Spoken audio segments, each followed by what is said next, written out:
शिवार्थ आगरा से। गुरुदेव भगवान आपके चरणों में कोटि कोटि नमन।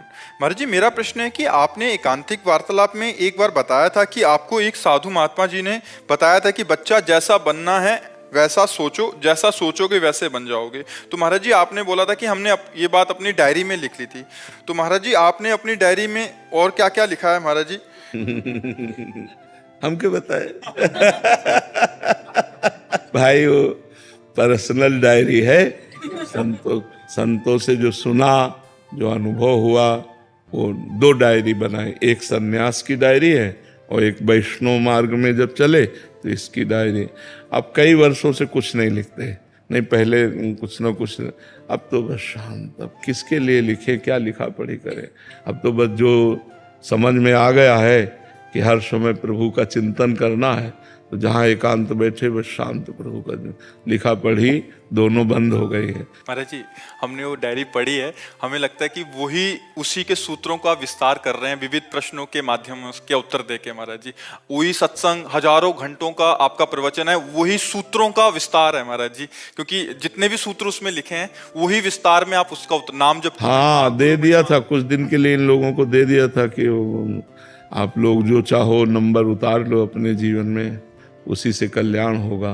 क्योंकि उसमें संतों के वचन हैं जो भ्रमण करते रहे, जहाँ जो संत बोले वही लिख लिया।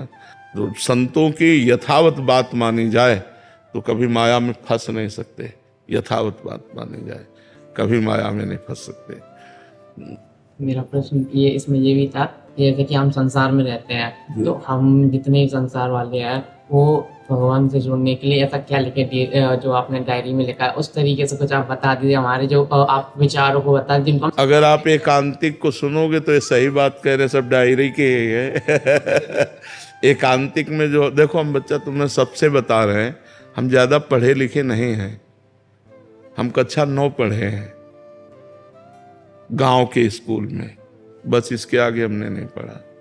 कोई व्याकरण शास्त्री या कुछ नहीं, और भगवान की शरण में होकर मांगा खाया और निरंतर भजन करने का अभ्यास किया। आज जो आप लोग लाभ ले रहे हो वो हमें लगता है साधुता का ले रहे हो। जो संत महात्माओं से सुना, सीखा, अनुभव किया, वो बातें आपको बता रहे हैं सरल भाषा में। तो हमें लगता है पढ़े बढ़िया है, पर पढ़ करके चले उसी मार्ग पे। और जो उनको पढ़ना नहीं आता वो हमारी तरह, जैसे हम गंवा रहे हैं, बस राधा राधा राधा राधा राधा पहुंच जाओगे। देखो मरा मरा कह करके जब वो जीत गए, माया पर विजय प्राप्त कर ली, तो हम राम राम कह के जीत ले जाएंगे। तो राधा राधा जपो, अच्छे आचरण करो, पवित्र भोजन करो, माता पिता परिवार की सेवा करो, इसी से कल्याण हो जाएगा, इसी से कल्याण हो जाएगा। अपने परिवार को भगवान का स्वरूप समझो। अब माता पिता से प्रेम नहीं, भाई भाई का प्रेम नहीं, परिवार में प्रेम नहीं, लड़ाई झगड़ा हिंसा, ये सब खूब अच्छे से जियो। मनुष्य जन्म अच्छे से जीने के लिए मिला है। ये गंदे आचरण, गंदा भोजन, गंदा व्यवहार ठीक नहीं जी। आयुष गर्ग जी। महाराज जी मैं जीवन में उस मुकाम पर पहुंच चुका हूं जहां यदि कोई और होता तो वो अत्यंत प्रसन्न होता। मेरे जीवन में प्रगति भी हो रही है, लेकिन फिर भी मेरे भीतर सच्ची प्रसन्नता का अनुभव नहीं होता। महाराज जी ये आंतरिक आनंद क्यों नहीं आ रहा और इसे कैसे प्राप्त किया जा सकता है? प्रकृति के पदों में या प्रकृति के भोगों में या प्रकृति रूपी संपत्ति में आनंद है ही नहीं, तो आपको कैसे मिल जाएगा? भ्रम से आनंद लग रहा है, आनंद तो परमात्मा में है।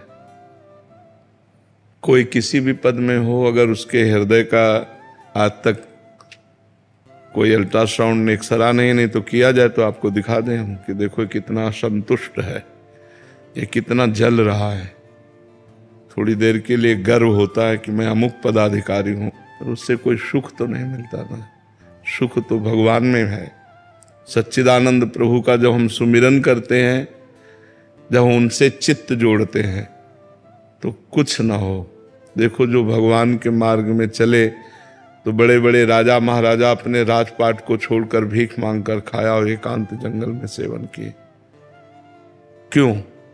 अगर उसमें सब सुख था तो ऐसा क्यों? जैसे भर्तृहरि जी महाराज चक्रवर्ती सम्राट थे, भरत जी महाराज चक्रवर्ती सम्राट सब छोड़कर गंडकी नदी के किनारे भगवान का भजन।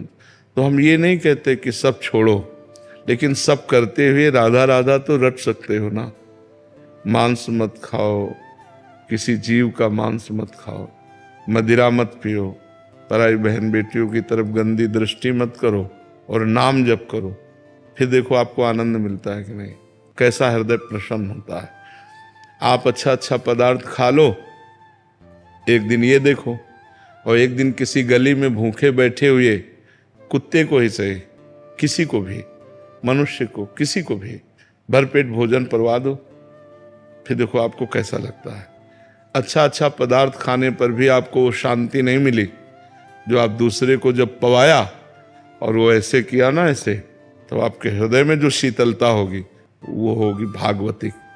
बिना आध्यात्मिक सुख के मन शांत नहीं हो सकता।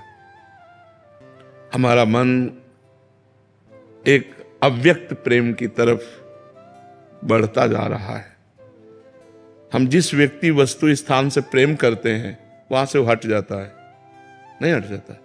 थोड़े दिन तो लगेगा, थोड़े दिन, जैसे नया नया कोई भी पुरुष स्त्री मिले, समाज मिले, पद मिले, पैसा, तो एक थोड़े दिन तो लगेगा, फिर इसके बाद वो वहां से अनमना हो जाएगा, फिर वो दूसरा चाहेगा, क्योंकि उसको जो चाहिए वो मिल ही नहीं रहा। उसको चाहिए अखंड आनंद, उसको चाहिए प्रेम, उसको चाहिए शांति, एकदम आनंद। और ये केवल भगवान में मिलता है, ये रुपया पैसा में नहीं मिलता। रुपया पैसा में बढ़िया शांति है, कहीं भी अगर सुख शांति है तो वो भगवान के नाम और भगवान के चरणों में है। ये रुपया पैसा नाना प्रकार की ये सब मनोरंजन है, लेकिन मन विश्राम वहीं पाएगा जहां अनंत सुख का, और अनंत सुख भगवान में है और अंत वाला सुख यहां है। हर सुख का अंत है कि नहीं इसमें? भाई बहुत भूख लगी तो भोजन बढ़िया लगा, लेकिन पाते पाते अंत होगा ना भोजन का, पाते ही थोड़ी रहोगे। थोड़ी देर के बाद फिर वही पदार्थ आपको दिया जाए जो बहुत बढ़िया है, आप कहोगे बस यार।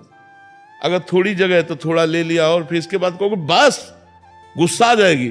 अगर फिर डाल दे तो वो उठ के चल देगा, मतलब इतनी अरुचि हो जाएगी। हर भोग का अंत है, तो अंत वाले भोगों में जो सुख है वो अंत वाला है, और हमारा मन भगवान का अंश है। ये अनंत सुख चाहता है, असीम सुख चाहता है, प्रेम चाहता है, शांति चाहता है। ये तो सिर्फ भगवान से मिलेगी, संसार में तो है नहीं। क्यों? आज तक बताओ कोई धन प्राप्त करके शांति पाया हो तो हमें बताओ। कुछ न कुछ धन तो सबके पास है, शांति मिली क्या? परिवार में प्रेम है क्या? कहीं मोह हो सकता है, प्रेम नहीं। कहाँ आनंद है? विचार करके देखो। अब लोग आनंद मनाने के लिए पार्टी करते हैं, पार्टी में शराब पीते हैं और गंदे भाव प्रकट होते हैं उनसे। इनमें आनंद है क्या? आनंद है आत्मा का, आत्मा आनंद। बाहरी किसी नशे में आनंद थोड़ी। देखो नशेबाज आदमी बर्बाद हो जाता है। तो भाई कुछ भी उन्नति हो वो सांसारिक है और वो नाशवान है, आज नहीं तो कल वो मिट जाने वाली है। अगर आनंद है तो श्री भगवान के चरणों में है, प्रियालाल के चरणों में है। इसलिए श्री जी का नाम जप करो और जितना बन सके परोपकार करो, दूसरों का हित करो, इसी में आनंद की प्राप्ति है। कुमार जी, एक तो प्रारब्धानुसार जैसे आपने बोला कि बहुत धन आ गया और एक मुकाम पे भी पहुंच गए, उसको कैसे भोग करें ताकि अखंड प्रसन्नता बनी रहे। और दूसरा है, एक है प्रारब्धानुसार कुछ नहीं है और व्यवहारिक बुद्धि होने के कारण केवल धन में ही सुख मिल रहा है, तो उसको आनंद में कैसे तब्दील करें? देखो जिसके पास बहुत धन आ जाए उसको परोपकार करना चाहिए, स्वयं भोग की ज्यादा वृत्ति न रखे। अस्पताल जहाँ बीमार लोगों को फ्री दवा दी जाती हो, उन अस्पतालों में अच्छे डॉक्टर, अच्छी औषधि, इनकी व्यवस्था करे। यदि पर्याप्त धन है, गौओं की गौशाला खुलवा दे, उनको भोजन व्यवस्था। बहुत से ऐसे लोग हैं जो अव्यवस्थित हैं, बूढ़े हैं, कुछ कर नहीं सकते, अपंग हैं, ऐसे लोगों की व्यवस्था कर दे। धन का कार्य है दूसरों को सुख पहुंचाना। सो धन धन्य प्रथम गति जाकी। जो इन कार्यों में लगता है वो धन धन्य हो जाता है। साधु महात्माओं की सेवा, भगवान की सेवा, अतिथि सेवा और अनाथों की सेवा, ऐसे जहाँ दिखाई दे वो भगवान सब दे देते हैं, अवसर दे देते हैं सेवा का। और जिनके पास धन नहीं है उनके पास शरीर तो है ना, शरीर से सेवा करें। और भगवान का नाम जप करने से धन की तृष्णा नष्ट हो जाती है। धन हो या ना हो, वो जितने में उसमें राजी होने लगता है। देखो किसी संत ने कहा है, साईं इतना दीजिए जामे कुटुंब समाए और मैं भी भूखा ना रहूं, साधु न भूखा जाए। कितनी बढ़िया बात है। हे भगवान इतना दे दो कि जो आपने परिवार दिया है वो अच्छे से खा पी ले, कभी कोई हमारे दरवाजे से भूखा ना जाए। तो कितनी बढ़िया संतोष की बात कह रहा है कि साईं इतना दीजिए जामे कुटुंब समाए, मैं भी भूखा ना रहूं और साधु न भूखा जाए। तो हमें लगता है कि भगवान प्रायः वो अनंत ब्रह्मांडों के जीवों को भी भूखे नहीं रखते। अब हमारा कर्म ही बहुत बिगड़ा हो तो बात अलग है, नहीं पशु पक्षी जलचर भूमि में रहने वाले कितने जीव, सबको भगवान आहार देते हैं, सबका पेट भगवान भरते हैं। तो भगवान के भजन में इतनी सामर्थ्य है कि वो धन की तृष्णा का नाश कर देगी, और दूसरों की सेवा में इतनी सामर्थ्य है कि धन को सार्थक कर देगी। आपके पास जो धन है वो सार्थक हो जाएगा। नहीं तो क्या, जाना तो है ही यहाँ, चाहे जितने करोड़ बैंक में जमा कर लो, जब मरोगे तो चवन्नी थोड़ी जाएगी। और अगर आपने उससे किसी का हित कर दिया है, किसी को एक बार भोजन भी पवा दिया है, वो आपका पुण्य बन गया, वो आपके साथ जाएगा। जो दूसरों की सेवा की जाती है वो हमारे साथ जाएगा, भगवान का नाम साथ जाएगा। गौरी मिश्रा जी। राधे राधे। राधे राधे महाराज जी। महाराज जी, जीवन में हमारे चुनाव ही भाग्य और दिशा को निर्धारित करते हैं। कई बार कोई चुनाव, किसी भी निर्णय लेना, वो हमारी आगे की दिशा का, कि हम भक्ति मार्ग पे जा रहे हैं या संसार के किसी भी कार्य में कर रहे हैं। कई बार जीवन में दो राहों पर मनुष्य खड़ा होता है। एक और मन की चाह और स्वप्न होते हैं, दूसरी ओर परिस्थितियों के अनुकूल चलने की आवश्यकता होती है। ऐसे में किस राह को चुनाव करें महाराज जी, ऐसे कैसे निर्धारित करें? देखो, निर्धारित तो धर्म को साक्षी करके किया जाता है, मन को साक्षी करके नहीं। मन तो बहुत चंचल है, वो तो गलत निर्णय भी दे सकता है, वो गलत निर्णय देता है हमारे जीवन में। देखो जितनी गलतियां हुई इसी के निर्णय से तो हुई। तो मन को तो हम धर्म के निर्णय के अधीन रखने से मन सही रहेगा। अब धर्म क्या है ये जानने के लिए हमें शास्त्रों का स्वाध्याय करना है, संतों की वाणी सुननी है, तो हमें पता चलेगा हमारा धर्म क्या है। और धर्म के आधार पर हमारा निर्णय होना चाहिए, तब हमारा मन सही मार्ग में चलेगा। विपरीत परिस्थितियां या अनुकूल परिस्थितियां, उस समय हमारा धर्म क्या है। विपरीत परिस्थिति तो अब हमारा धर्म क्या है, अनुकूल परिस्थिति तो अब हमारा धर्म क्या है। तो धर्म के बिना जाने तो बात बनेगी नहीं। और धर्म को जानने के लिए दो ही है, या तो संतों का सत्संग करें और या शास्त्रों का स्वाध्याय करें। सदग्रंथों का हम स्वाध्याय करें तो पता चलेगा मनुष्य का धर्म क्या है। अलग अलग धर्म है ना, एक पति का धर्म क्या है, एक पुत्र का धर्म क्या है, एक भाई का धर्म क्या है, एक पिता का धर्म क्या है, एक समाज में रहने का धर्म क्या है। अलग अलग है ना। हमारे मानव देह में बहुत से धर्म हैं, एक ही व्यक्ति कई धर्मों का पालन करता है। पिता पुत्र परिवार के विविध धर्मों का और समाज का भी पालन करता है। तो हमें ज्ञान होना चाहिए कि पति का क्या धर्म है, पुत्र का क्या धर्म है, एक समाज में रहने का हमारा क्या धर्म है, हमारे जन्म लेने का क्या उद्देश्य है। ये सब ज्ञान सत्संग के द्वारा और शास्त्र स्वाध्याय के द्वारा होगा। यदि हम शास्त्र स्वाध्याय करें, सत्संग करें, तो हमारी बुद्धि प्रवीण हो जाएगी, उसमें विवेक आ जाएगा। और विवेक से हम मन को संयम में लेकर धर्म पूर्वक अपने जीवन की यात्रा चलाएं। और देखो, जीवन की यात्रा में दो बातें सबके जीवन में आती हैं, विपत्ति और संपत्ति, सुख और दुख, लाभ और हानि। ये सबके जीवन में, कोई ऐसा नहीं कह सकता कि मेरे जीवन में नहीं, चाहे साधु महात्मा ही क्यों ना हो। कभी मान आता है, कभी अपमान आता है, कभी निंदा होती, कभी प्रशंसा होती। तो हमको बहुत संभल के चलना है, अपनी बुद्धि में विवेक जागृत करके। जैसे हमें सुख बढ़ा तो हमें कंट्रोल करना है मन को, सुख में कहीं गलत बहक न जाए। दुख बढ़ा तो हमें उसको बहुत संभालना है, कहीं दुख में डूबकर निराश ना हो जाए। विवेक के द्वारा संभाल करके हमें यात्रा चलानी। बड़ा संघर्ष में मनुष्य जीवन है, सुख दुख के थपेड़े आते रहते हैं, और इसमें भगवान का यदि आश्रय है तो हम बच जाएंगे, नहीं ये भवसागर हमें डुबो देगा। ये भव समुद्र संसार है, तो हम धर्म को सामने रखकर चलें तो सुख दुख विपत्ति संपत्ति में सही निर्णय हम कर पाएंगे। और जब धर्म ही नहीं जानते तो मन के अनुसार चलने पर तो गलत हो सकता है, क्योंकि मन गलत सलाह दे देता है। ये बहुत चंचल है, ये कभी कुछ भी सलाह दे सकता है। शोभित अग्रवाल जी गुरुग्राम से। राधे राधे महाराज जी। महाराज जी, गीता जी के 18वें अध्याय के 5वें श्लोक में श्री कृष्ण भगवान अर्जुन जी से कहते हैं कि यज्ञ, दान और तप रूपी कर्मों का त्याग नहीं करना चाहिए। ये तीनों ही कर्म मनुष्यों को पावन करने वाले हैं। मेरा संशय है कि यहाँ पर भगवान किस प्रकार के यज्ञ, दान और तप का वर्णन कर रहे हैं, और इस कलिकाल में एक सामान्य व्यक्ति जो ग्रस्त जीवन में रहता हो वो इन शिक्षाओं को किस प्रकार समझे और अपने नित्य जीवन में उतारे। देखो किसका प्रश्न है? यज्ञानाम जप यज्ञोस्मि। यज्ञों में सबसे बड़ी यज्ञ कौन है? जप यज्ञ है। भगवान ने स्वयं कहा है यज्ञानाम जप यज्ञ। शास्त्रों में पढ़ा है अभय दान से बढ़कर कोई दान नहीं है। और इंद्रियों का विकारग्रस्त होकर अधर्म पूर्वक भोगों में जाना, उनको रोक लेना जाने से, तो जो जलन होती है उसको सह लेना, इससे बड़ा कोई तप नहीं है। अब गृहस्थ धर्म में पंचयज्ञ आदि का शास्त्र आदेश करते हैं। जैसे भोजन बना तो अग्नि में आहुति देना एक यज्ञ है। किसी के मुख में भोजन पवा देना, अतिथि साधु महात्मा भिक्षुक कोई मिले, कुछ एक दो रोटी लेकर के चिड़िया आदि को डाल देना छत में, गौ को ग्रास निकाल देना, अतिथि सेवन, साधु सेवन, गौ सेवन, पशु पक्षियों आदि को भोजन, ये सब यज्ञ के अंतर्गत ही आता है। और सबसे बड़ी यज्ञ जप यज्ञ। नाम जप करते हुए गृहस्थी में ऐसा करे, पहली रोटी गौ के लिए निकाल दे, दूसरी में जो है पक्षियों के लिए, फिर जब भोजन बन जाए तो भगवान को अर्पित करके एक बार दरवाजे के बाहर निकलना चाहिए। कोई पशु पक्षी कोई भूखा तो नहीं बैठा हुआ है।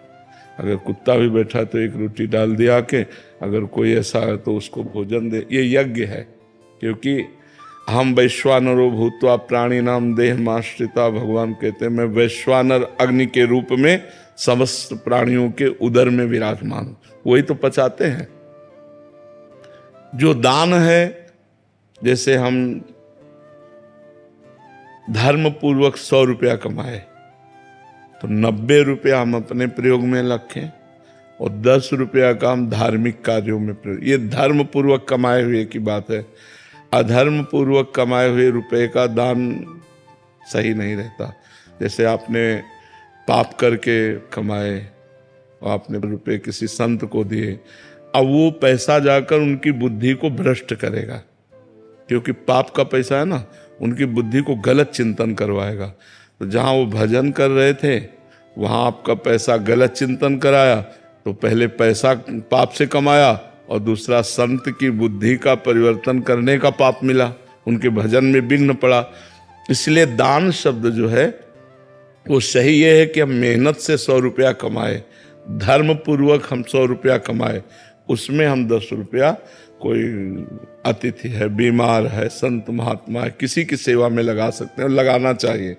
अपने धन का दशांश धर्म में लगाने का शास्त्र आदेश करता है। संतों ने कहा है कि ऐसा करना चाहिए कि अगर हमारे पास लाखों रुपया है तो उससे कुछ रुपया देवालय देव मंदिर बनवा दें, संत सेवा कर दें, औषधालय बनवा दें, किसी बीमार को फ्री सेवा कर दें, कोई भूखे को भोजन दे दें, किसी को कपड़े नहीं कपड़े दे दें। पर धन देने में थोड़ा विचार करें। अगर वो धन दिया, उसने शराब पिया, गंदा काम किया, तो उसके भागीदार आप बनेंगे। धन वहीं दे जहां हमारा परिचय है कि ये हमारे धन का दुरुपयोग नहीं करेंगे। भोजन सबको दे दे, वस्त्र भी, औषधि भी, लेकिन धन उसी को दे जहां परिचय है पक्का कि हमारे धन का दुरुपयोग नहीं करेगा। तो गृहस्थी में दान करना, ये दान दूसरी, पहला दान अभय दान, किसी को भी हम दंड नहीं देंगे। अभयदान। कोई कितना भी अपराध करे, अभयदान से बढ़कर कोई दान नहीं। जैसे जप से बढ़कर कोई यज्ञ नहीं, ऐसे अभयदान से बढ़कर कोई दान नहीं। और तप, यम ही न व्यथयन्ते ते पुरुषम पुरुषर्षभ, गीता जी में लिखा है, यम ही न व्यथयन्ते ते पुरुषम पुरुषर्षभ। जो मन हमारा कह रहा है आज हम ये खाएंगे, ये देखेंगे, ये भोगेंगे, अगर उसे ना मिले तो जलाता है। उस ताप को, जलन को ताप कहते हैं, उस ताप को जो सह जाता है वही तपस्वी है। बाहरी पंचअग्नियों को तापना, जल में ठंडी में खड़े हो जाना, इस तरह के वाणी का मौन रखना, कई तरह के तप किए जाते हैं। लेकिन सबसे बड़ा तप है अपने धर्म में चलने से जो कष्ट मिल रहा है उस कष्ट को आनंद पूर्वक सहना, इसे तप कहते हैं। तो यज्ञ, दान और तप, इसका भाव ये है कि हम भगवान की शरण तक पहुँचे। अगर यज्ञ, दान और तप ही केवल हुआ और भगवान के चरणों तक हम नहीं पहुँचे, तो इनका सबका फल स्वर्गलोक, महरलोक, जनलोक, तपलोक, और ये सब नाशवान है। भगवान की प्राप्ति हो जाए वही साधना धन्य है। इसीलिए भगवान ने गीता जी में पर्सनल बात कही अर्जुन जी से, सर्वधर्मान परित्यज्य मामेकम शरणम व्रज, क्योंकि आखिरी लक्ष्य भगवान की शरण। अगर भगवान की शरण में नहीं हुए तो सब क्या करा है, मान लो 4 दिन एक स्वाप्निक सुख की तरह स्वर्ग का सुख लिया, फिर मृत्यु लोक में आ गए, तो बात तो बनी नहीं। बात तब बनेगी जब हमारा आवागमन मिट जाए, भगवान की प्राप्ति हो जाए। इसलिए नाम जप रूपी यज्ञ करो, अभयदान और जो अन्नदान, धन दान जैसा बने वो करो, और सबके प्रति भगवत भाव रखते हुए जो हमें कष्ट दे उसे हम सह लें, चाहे काम कष्ट दे, चाहे क्रोध दे, चाहे लोभ दे, चाहे मोह दे, वही सबसे बड़ी तपस्या है। समझ पाए आप?